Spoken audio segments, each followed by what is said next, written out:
À la place suprême, le beau en question représente la valeur absolue, grâce à quoi les autres valeurs intermédiaires peuvent s'établir.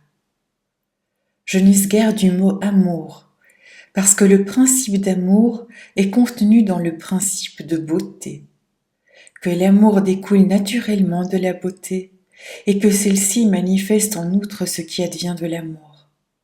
Communion, célébration, transfiguration. Bonjour à tous, je viens de vous lire un extrait de François Cheng, Les 5 méditations sur la beauté. Et je continue l'extrait avec ces quelques lignes. La beauté en tant que valeur absolue comporte la prise en charge de la douleur du monde, l'extrême exigence de dignité, de compassion et de sens de la justice, ainsi que la totale ouverture à la résonance universelle. Cette exigence et cette ouverture impliquent, de la part de celui qui cherche, un effort à creuser en lui sa capacité à la réceptivité et à l'accueil, au point de devenir le ravin du monde. Alors c'est la période des vacances, et aujourd'hui, je n'ai pas d'invité. J'ai choisi de faire une émission différente, une émission de vacances. Vous l'avez compris, l'art fait partie intégrante de ma vie. Et si j'ai choisi de faire une émission pour faire le lien entre l'art et la spiritualité, c'est parce que mon propre cheminement m'a amené à voir l'art d'une manière complètement différente de la compréhension que j'en avais jusque-là. Pour la plupart des gens, le dessin, la peinture, la sculpture, ce sont des objets décoratifs. C'est joli, c'est mignon, ça décore nos intérieurs. Et oui, la décoration a bien sûr sa part importante. Vous voyez, aujourd'hui j'ai mis un collier voyant, c'est aussi ma petite décoration et ça me fait plaisir, donc il y a pas de problème avec ça. Mais l'art, c'est quelque chose qui a une autre dimension, parce que ça vient toucher au plus profond de l'être. Ce n'est pas uniquement joli ou plaisant aux yeux, c'est porteur d'un message. Et quand on fait des études d'art ou quand on s'intéresse vraiment en tant qu'esthète à la valeur artistique, on apprend, on développe son regard quand il s'agit d'une peinture ou son audition quand il s'agit de musique. On apprend à, à lire ou à percer le message que contient une œuvre. Alors ça ne se fait pas que d'une manière intellectuelle. La manière intellectuelle, c'est propre aux critiques d'art qui vont analyser une œuvre sous toutes les coutures. Et je suis passée par là puisque dans ma formation, j'avais des cours d'histoire de l'art, donc j'ai appris aussi à regarder les œuvres avec cette façon de faire. Mais le chemin spirituel m'a amené à autre chose. J'ai réalisé que les artistes étaient en quelque sorte des médiums qui transmettent un message universel, un message de l'invisible à travers leur art. Alors, tous les artistes ne sont absolument pas conscients de cela, et il y en a qui vont à l'encontre, même, qui ne veulent pas du tout être considérés comme spirituels, c'est d'ailleurs le plus grand nombre. Mais en dépit de ce qu'ils disent, ils le font quand même.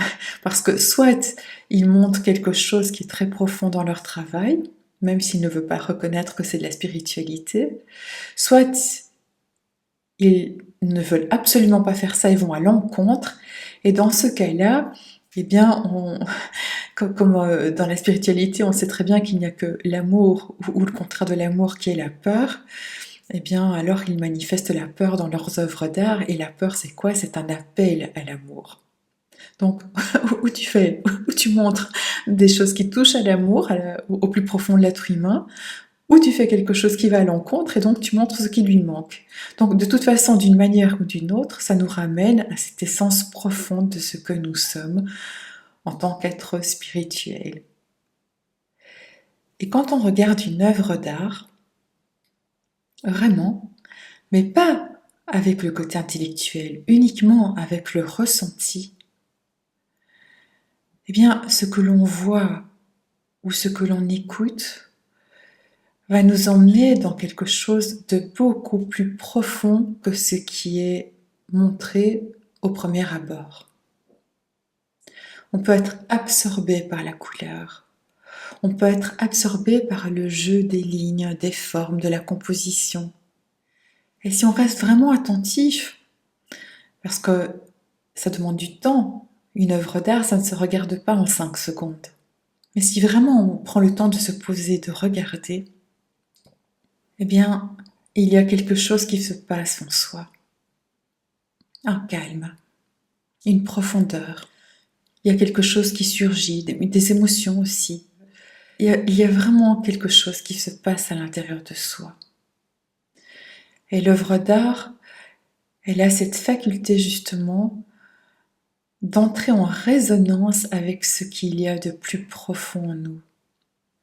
Alors je me suis souvent posé la question de savoir si le beau était indispensable. Parce que vous savez que chez les artistes, il y en a qui ont défendu le beau, et puis on est arrivé dans une ère où le beau, il fallait pas que ce soit beau, il fallait que ça soit tout sauf beau. On en est même arrivé à faire des choses carrément moches.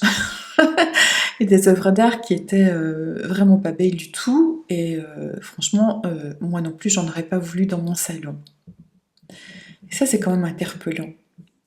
Et donc, c'est pour ça que je vous ai partagé cet extrait du livre de François Tcheng, mais j'en ai lu un autre aussi, qui est de Charles Pépin, qui s'appelle Quand la beauté nous sauve.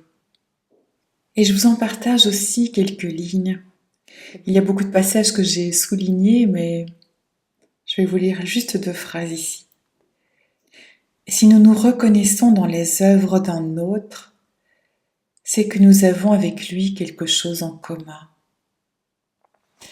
Et c'est ça finalement qu'on retrouve au plus profond d'une œuvre d'art.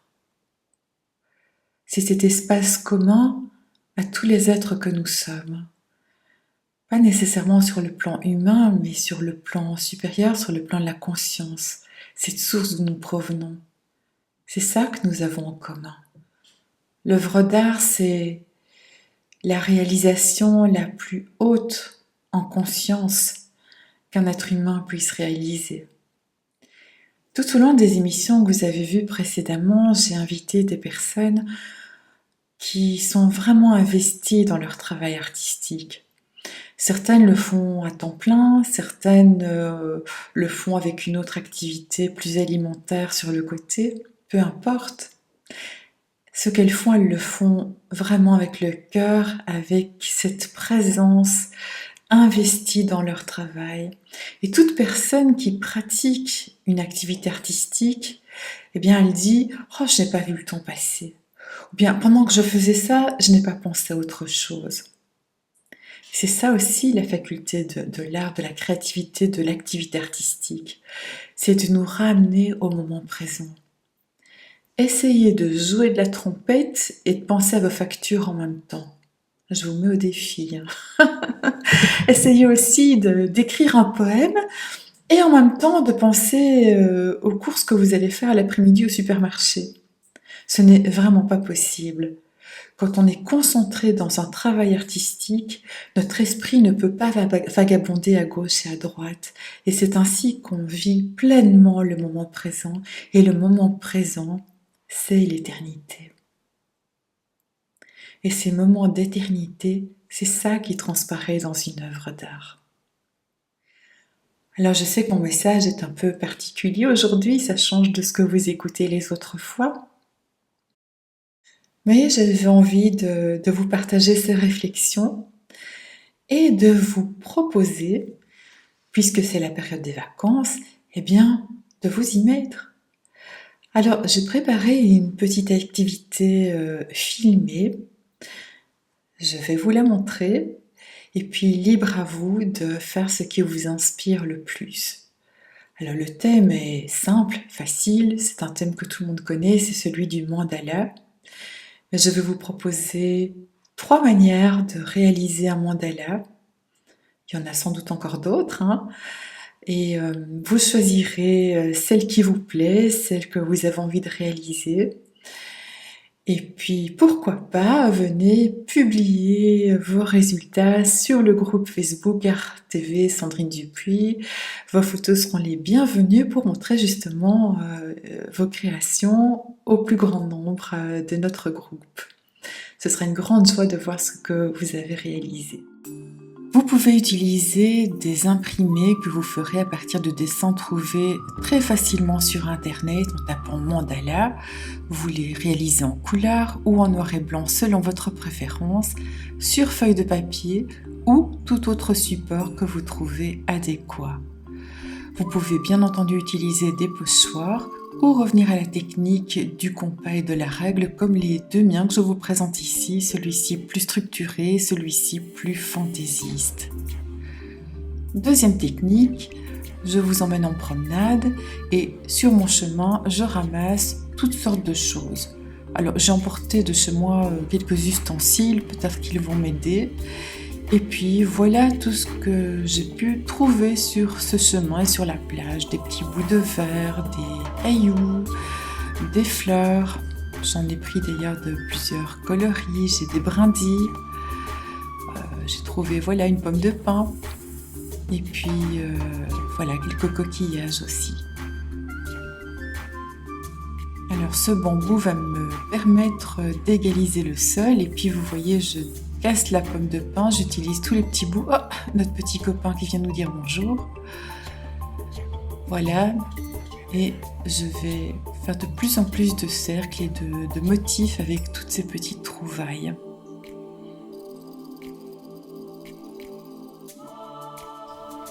J'utilise quand même la fourchette à la fin pour dire d'avoir fait quelque chose avec ce que j'ai apporté parce que sinon en fait ces instruments ne m'ont pas été très utiles.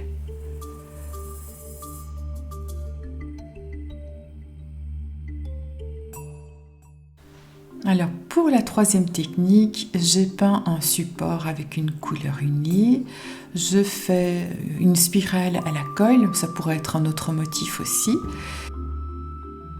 Et puis je dépose là du sable, ça peut être aussi de la farine, du café, un autre élément dont vous disposez.